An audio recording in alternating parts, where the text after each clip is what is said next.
गुरु पूर्णिमा के पावन अवसर में भगवान श्री राम जी की अयोध्या में गुरु पूजन के लिए भक्तों का उमड़ा जनसैलाब। गुरु पूर्णिमा के इस पावन अवसर पर देश भर के तमाम भक्तजनों ने भगवान श्री राम जी की पावन नगरी अयोध्या में आकर माता सरजू में स्नान किया। इसके पश्चात अपने गुरुजनों का पूजन किया। बताते चले कि यह पौराणिक परंपरा गुरु पूजन का चला आ रहा है, जो कि प्रत्येक वर्ष गुरु पूर्णिमा के पावन अवसर पर सभी भक्तजन अपने अपने गुरु का पूजन करते हैं। बताते चले कि विद्वानों का कहना है कि बिना गुरु के यह मानव जीवन व्यर्थ है। गुरु ही हमें ईश्वर से मिलाते हैं। गुरुर ब्रह्मा गुरुर विष्णु गुरुर देव महेश्वर गुरुर साक्षात्कार ब्रह्म तस्मै श्री गुरुवे नमः। हमें अंधकार से प्रकाश की ओर गुरु ही ले जाते हैं। इसलिए गुरु के बिना प्राणी कभी यह संसार रूपी भावसागर से कभी पार नहीं हो सकता। मर्यादा पुरुषोत्तम भगवान श्री राम जी ने इस पृथ्वी पर अवतार लेकर आए तो उन्होंने भी अपने गुरु का पूजन किया। उन्हीं के मार्गदर्शन से भगवान श्री राम जी ने सबको ये दर्शाया कि बिना गुरु की कृपा से मार्गदर्शन नहीं होता। इसलिए गुरु पूर्णिमा के पावन अवसर पर अपने गुरुजनों का पूजन अवश्य करना चाहिए, ऐसा विद्वानों का मानना है। देखिए, गुरु ब्रह्मा गुरु विष्णु गुरुदेव महेश्वर गुरु साक्षात परब्रह्म तस्मै श्री गुरु में ही सब समाहित है। गुरु में ब्रह्मा जी समाहित है, गुरु में भगवान विष्णु समाहित है और गुरु में भगवान भोलेनाथ शंकर जी समाहित है। क्योंकि जो गुरु की महिमा अनंत है, जो भी दीक्षित हुए हैं वह अपने गुरु के चरणों में आ रहे हैं, उनके पूजन हवन करने आ रहे हैं। उनसे जो है श्रद्धा भक्ति है गुरु के प्रति। और जो दीक्षित नहीं हुए हैं, मेरा एक और कहना है कि जो दीक्षित नहीं हुए हैं, जो भी सनातन धर्मी हैं, उन्हें सभी को दीक्षित होना चाहिए। कहा गया खुद भी घोटने से पहले जो है तुलसी धारण करना चाहिए, वैष्णव संप्रदाय में दीक्षा लेना चाहिए। और ये अयोध्या नगरी भगवान श्री राम की नगरी अयोध्या है। यहाँ पे जो संतों का स्थान है और जितने भी गुरुजन हैं सभी के पास में उनके शिष्यगण आ रहे हैं, आशीर्वाद ले रहे हैं। और गुरु की महिमा भी अनंत है। गुरु का मतलब ये होता है अंधकार से प्रकाश की ओर ले जाना, वही गुरु है।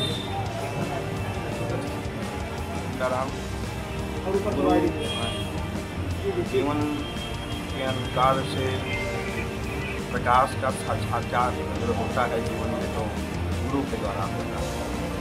गुरु महाराज के मुखारविंद से आप सब मिलते ही उन्हें गुरु ब्रह्मा गुरु विष्णु गुरु महेश्वर गुरु साक्षात ब्रह्म तस्मै श्री गुरु ही सब कुछ होता है।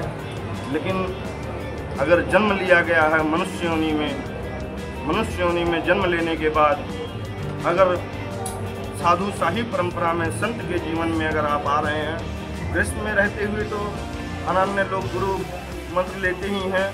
उनका तो एक प्रकार से कन्यादान के समय उनको लेना ही पड़ता है आकर के। लेकिन अगर जो आप संत जीवन में हैं और गुरु की महिमा, गुरु की वाणी, गुरु की कृपा, गुरु मंत्र नहीं जीवन में, तो वह जीवन अधूरा है। और तभी साधु शाही परंपरा, तभी साधुता पूर्ण होती है। तभी संत एक जब तक अपने गुरु के छाया में, गुरु के वचनों में, गुरु की कल्पनाओं में नहीं जीता है, उसका जीवन पूर्ण नहीं होता है। इसलिए गुरु के जीवन को अपने जीवन में उतारा जाता है और गुरु के वचन को अपने जीवन में उतार करके जो भी संत इस पृथ्वी पे जीते हैं, उनके ऊपर साक्षात परम पूज्य श्री गुरुदेव भगवान की कृपा बनी रहती है।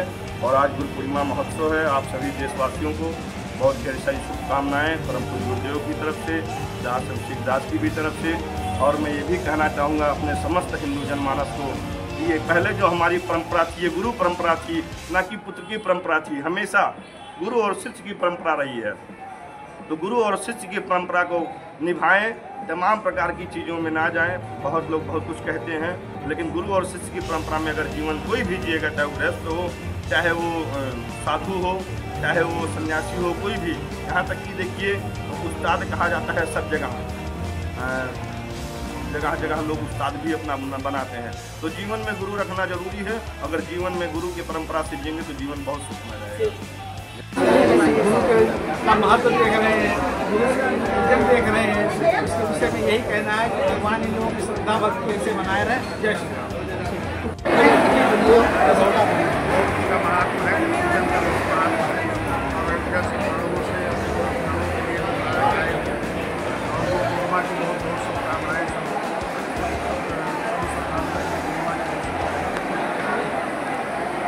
अनादिकाल से गुरु शिष्य की परंपरा चली आ रही है। हमारे अखाड़े जो बने, संतों ने अखाड़े बनाए देश सेवा के लिए, देश की सुरक्षा के लिए।